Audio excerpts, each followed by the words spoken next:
일회용 컵인데요. 일회용품 보증금제 시행 유예라는 주제 선정해봤습니다. 카페에서 우리가 음료를 살 때 일회용 컵을 갖고 나가려면 300원의 보증금을 내도록 하는 제도, 바로 일회용 컵 보증금 제도인데요. 원래대로라면 이번 달 10일부터 시행될 예정이었는데 그런데 6개월이 미뤄졌네요. 네, 그렇습니다. 6개월을 미뤘죠. 6월 10일 날 하기로 했는데 네. 12월 1일로 6개월 미뤘습니다. 지금 환경부가 그러니까 프랜차이즈 가맹점주들과 간담회를 했고요. 그 간담회 끝에 일단 이 가맹점주들이 굉장히 불편함을 호소한 거예요. 그러니까 불편함에 앞서서 이제 손님을 받기 시작했다. 그렇죠. 그리고 이분들은 거의 3년을 버텨온 거잖아요. 그렇죠. 그러니까 그리고 사회적 거리두기라는 그런 정부의 시책에 어쨌든 순응해서 맞습니다. 스스로의 어떤 그런 뭐랄까 기본권이죠. 내가 재산을 행사하고 이런 것들을 전부 다 뒤로 미루고 정부의 시작을 따라왔던 사람들이잖아요. 그래서 이제 이 거리두기가 이제 완화되면서 손님들이 오고 그 3년 동안의 어떤 고통을 차근차근 이제 회복하려는 시기에 보증금제라는 게 어쨌든 돌려주긴 하지만 그럼에도 불구하고 그런 어떤 그 두 가지 문제 일단 이것을 받는 게 사람의 노동력이 들어가요. 그렇겠죠. 그러니까 이 커피숍에서 갖고 오면 그것을 세척해야 돼요. 물론 지금 규정에는 세척한 후 돌려줘라 하지만 앵커께서도 아시지만 우리 커피숍에서 마셨어요. 그다음에 바깥에 일회용이니까 테이크아웃이잖아요. 바깥에서 돌아다녀요. 이걸 어디서 세척하고 커피숍에 갖다 줄 수가 있을까요? 현실적으로 글쎄요. 현실적으로 굉장히 불편하고 어려울 거예요. 그러면 300원 무슨 그러고 버리거나 이럴 가능성이 더 크고 그렇죠. 또 실제로 그렇게 하려고 이제 일단 보증금을 돌려받으려고 세척을 안 하고 그냥 들이밀 가능성이 훨씬 그렇겠죠. 크죠. 화장실에 가서 그것도 세척하고 이럴 순간 있죠. 그러면 그것을 받아서 세척하는 게 고스란히 커피숍에 돌아가잖아요. 그렇겠죠. 그리고 불편한 게 한두 가지가 아니죠. 더 말씀을 드리면 전부 카드 결제하잖아요. 카드 결제하는데 그렇죠. 300원을 현금으로 만약에 줘야 된다. 물론 이제 두 가지 방법이 다 있어요. 현금으로 돌려주거나 아니면 차곡차곡 그냥 그 거래 계좌에 그 자동으로 갈 수 있는 방법이 하나 있긴 있는데 이건 뭐 나중에 또 시스템화에서 이것도 불편하긴 하지만 어쨌든 현금으로 달라고 그랬을 때 그러면 수수료는 그러게요. 영업점에서 다 부담했는데 300원 고스란히 또 넘겨줘야 되잖아요. 그렇죠. 이런 문제들. 그다음 키오스크는 사람을 줄이려고 키오스크를 했는데 키오스크가 돌려줄 수 없죠. 키오스크가 못 돌려주죠. 그러니까 지금 당장 닥친 일들은 굉장히 많은데 어쨌든 그런 것들을 호소를 하고 지금 환경부는 6개월을 제도 정비를 좀 한 다음에 6개월을 하겠다라고 미룬 상태입니다. 말씀을 해주신 것처럼 해결해야 될 과제가 한두 개가 아닌 것 같은데 환경부는 일단 12월에는 반드시 시행하겠다라고 단언을 하고 있는 상황이에요.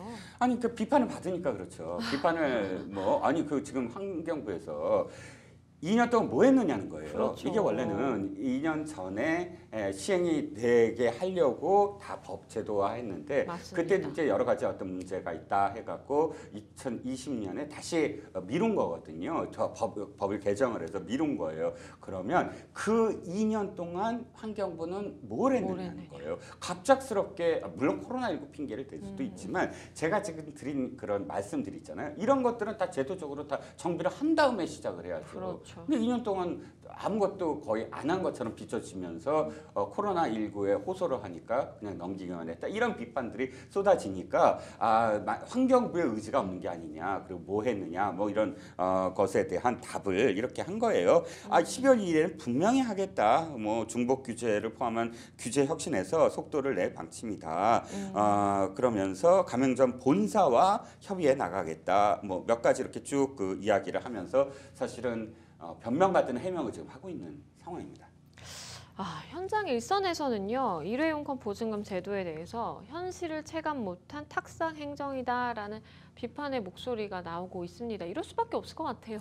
예, 제가 좀 전에 드린 말씀 그대로입니다. 자영업자들이 이제 그 두 가지예요. 하나는 인건비를 줄여야 되잖아요. 거의 그렇죠. 가족들이 나서서 다 이 카운터를 보거나 했던 사람들이 키오스크를 구입을 했다거나 혹은 이제서야 이제 아르바이트생들 하나씩 해서 하고 있는데 이 일과 관련돼서 이 가외 노동, 그러니까 추가 노동에 대한 그런 그 부분은 어떻게 할 것이며, 이 부담을 원래는 또 본사가 지기로 했어요. 그러니까 네. 이게 이런 겁니다. 이 컵에 스티커를 붙여요. 네. 그러니까 바코드를 붙여요. 그래서 실제로 돌아갔을 때 이 하나하나의 그 기록이 남게 하는 거예요. 그렇게 해서 회수를 하는데 이 라벨 붙이는 것을 본사가 원래 하기로 했다가 다 가맹점으로 또 이렇게 이양이 됐어요. 이 일 자체가. 네. 그리고 그 비용과 일을 그 라벨은 그러면 그 노동은 또 어떻게 할 것이냐.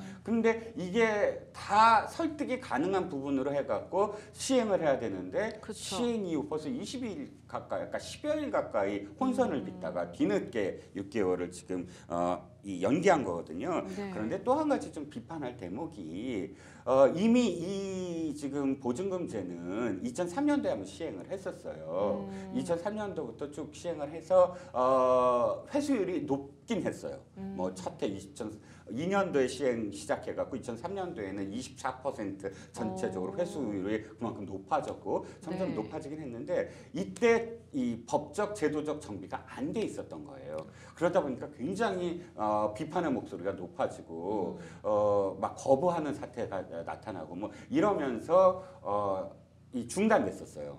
그리고 중단된 이유는 어쨌든 이게 법적인 어떤 정비를 하고 여러 가지 시스템으로 완비하겠다라고 이 이유를 대고 중단이 된 그런 부분이 있거든요. 그러면 지금까지 뭐 했느냐? 그러게요. 다시 되물을 수밖에 없죠. 2012년도부터는 뭐 했느냐 하는 거죠.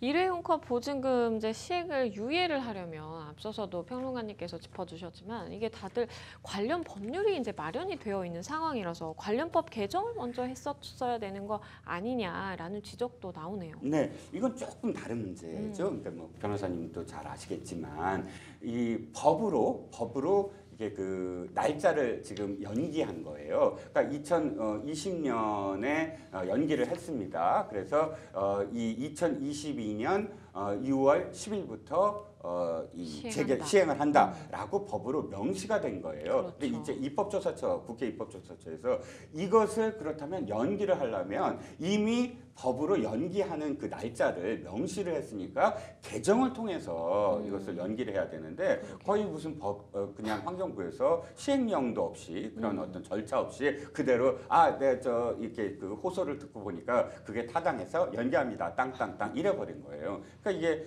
앞뒤가 안 사실은 맞죠. 제가 생각하더라도 법을 어긴 셈이 돼버리죠. 저희 정부 부처에서 이건 정당하게 법으로 이렇게 이 명시가 되면서 개정이 돼야 될 문제다라고 저도 생각을 합니다.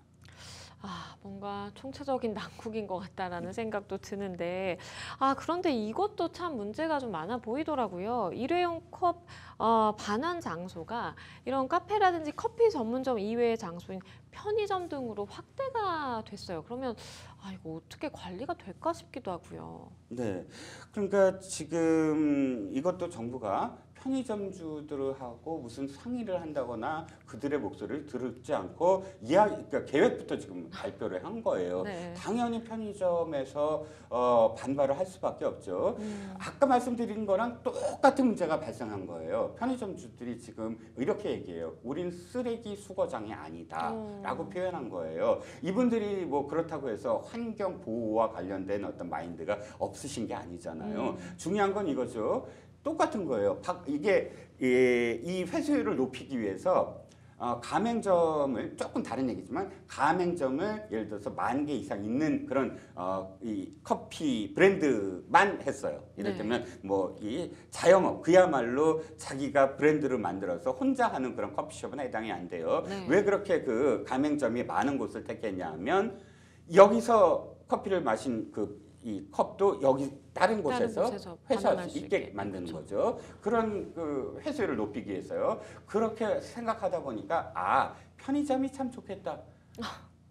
편의점 진짜 많잖아요. 많죠. 골목골목 하면 골목골목. 그럼 편의점에서 회수하면 되겠네 이렇게 생각한 거예요. 하지만 아까랑 똑같은 문제예요.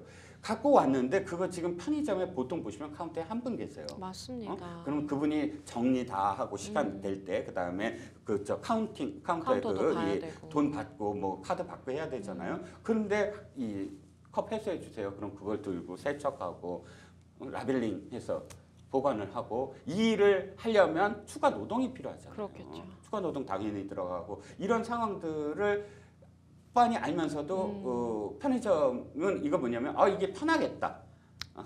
회수율이 높아지겠다. 이렇게 판단해서 지금 편의점으로 확대를 했단 말이죠. 물론 이 안에는 이제 아까 가맹점 얘기도 그렇고 편의점 얘기도 그렇고 일부에서는 이렇게 얘기해요. 미반환 보증금을 활용하면 되겠다. 이렇게 얘기를 해요. 그러니까 이 보증금이 있는데 그냥 다 버려버리는 거예요. 그러면 이 300원이라는 게 그냥 쌓이잖아요. 그럼 그렇죠. 수십억 원이 되거든요. 그것으로서 어떤 여기에 대한 지원을 어떤 고전 비용이라든지 혹은 이걸 하면 되겠다 이렇게 얘기하는데 사실 그것도 사상 행정이라고 저는 봅니다. 그러게요. 당연히 해당 소식에 편의점 가맹주들 같은 경우에는 강력히 반발하고 있어요. 그렇죠. 그러니까 말씀하셨듯이 뭐 편의점에서의 그 시스템이 어떻게 돌아가는지를 정밀하게 정말 데이터화해서 그렇다면 추가적으로 얼만큼의 노동력이 좀 들어갈 것이고 그러면 편의점의 본점에게는 어떤 지금 그것을 부과하고 또 가맹점주들, 편의점주들에게는 어떤 좀 그래도 포지티브한 혜택을 줄 수 있는지에 대해서 발표를 하면서 설득을 하면 가능한데 네. 그것이 없는 상태에서 반발을 하면 여기에 대해서 우리가 이 반환 보증금으로 어떻게 해드릴 수는 있어요. 이런 식의 어떤 그 과정들이 있으니까 반발을 할 수밖에 없고요. 결국은 환경부가 이렇게 얘기했습니다. 의논 단계에 불과합니다.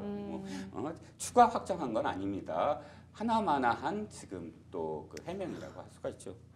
글쎄요. 이렇게 여러 가지 이야기들이 오가고 있는 이 일회용 컵 보증금제에 대해서 글쎄요. 환경단체는 또 어떤 입장을 밝히고 있을지 궁금한데요. 일단 환경단체는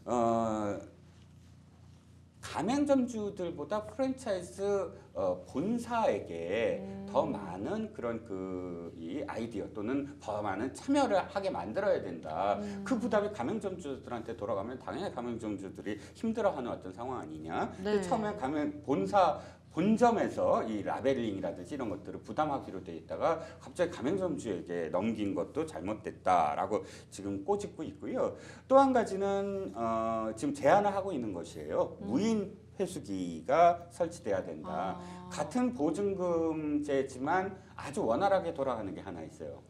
뭘까요? 전철 카드. 그렇죠. 일회용 카드. 그 똑같은 일회용이에요. 맞습니다. 하지만 그 500원 보증 그냥 하잖아요. 이유는 네. 뭘까요? 편해요. 그냥 그쵸. 편하게 그냥 딱 이 환불을 할 수가 있어요. 그러니까 그 사람 만나지도 않고. 그렇죠. 그러니까 지하철 공사에서도 그것을 받은 사람이 딱 있는 것도 아니고요. 그러니까 맞죠. 무인 회수기가 있기 때문에 그게 편한 거예요. 근데 이제 이 무인 회수기와 관련돼서도 그렇다면 어디에 설치할 것이며 그렇죠. 세척 문제는 어떻게 할 것이며 이런 문제들, 라벨링 문제 이런 문제들이 아직도 해결은 안 돼 있는 상황에서 아이디어만 나온 것인데 이 아이디어는 전 가능하다고 봐요. 이를테면 지하철역이라든지 그러니까 큰 버스 정류장 있잖아요. 왜 예를 들자면 중앙차로에 환승되는 중앙차로들, 그쵸. 네, 네. 서울역이라든지 여의도라든지 여의도. 이런 규모가 큰 버스 스테이션 같은 경우에 좀 큰 어느 정도 규모가 되는 무인 회수기를 한다면 거기에 물이나 얼음을 버릴 수 있는 그런 그 공간을 하나 마련해 놓고 최소한 그것만 버리게 하더라도 세척에 어느 정도의 어떤 효과는 나오니까요. 그렇게 하고 이 회수를 하는 그런 좀 더 과학적인 실용적인 그런 무인 회수기가 등장한다면 지금의 불편을 좀 더 줄이지 않을까 싶은 생각도 있네요. 글쎄요. 이제 평론가님께서 말씀해 주신 것처럼 무인 회수기를 놓는 것이 사실 많은 가맹점주들이라든지 아니면 카페 입장에서도 커피 전문점들의 입장에서도 훨씬 좀 용이하겠고 뭐 반발을 하는 그 목소리도 좀 더 이렇게 줄일 수 있지 않을까라는 생각도 드는데요. 결국 6개월 유예가 됐는데 시행 가능할까요? 12월 1일에는? 저는 시일행이 가능하려면 중요한 건 환경부가 2년 동안 아무것도 안 한 것으로 제가 너무 비판하지만 어쨌든 제대로 그 설득할 만한 어떤 그런 시스템을 만들어 놓지 못했던 것을 6개월 만에 할 수가 있을까요? 아니 이건 굉장히 많은 어려운 제한들이 문제예요. 있는데 그건 쉽지 않을 것 같아요. 맞습니다. 그 회수기만 하더라도 2년 동안 만들었으면 훨씬 좋게 만들었을 텐데 지금 와서 6개월 유예를 근데 이게 저 또 비판하지. 이게 마치 시해처럼 느껴져요. 6개월 유예해 드릴게요라고 가맹점주한테 얘기하는 식이 되잖아요. 그게 아니죠. 6개월 동안 본인들이 무엇인가를 내놔야 돼요. 맞습니다. 시스템을 내놔야 되고, 그러니까 가맹점주가 무슨 환경 보호에 무슨 저기 아니잖아요. 그러니까요. 그러니까 자신들이 아이디어를 내고 자신들이 그것을 시민들의 편의성과 가맹점주들이든 뭐든 어쨌든 그런 환경 보호를 적극적으로 참여할 수 있게 만드는 대상들 모든 그 실용성을 자신들이 설계해서 내놔야 된다라는 거죠. 네, 맞습니다. 글쎄요, 12월 1일에 과연 시행이 될지 미지수기는 한데요. 그때 시행을 하든 아니면 더 유예를 하든지 간에 어쨌든 법 개정은 되어야 한다라는 점 말씀을 드리겠고 또 일회용품 보증금제 시행을 하기 위해서 넘어야 될 난관들은 굉장히 좀 많지만 우선적으로 이 평론가님의 아이디어, 이 무인으로 회수하는 회수기 적극적으로 좀 고려를 해보시면 좋겠다라는 생각이 듭니다.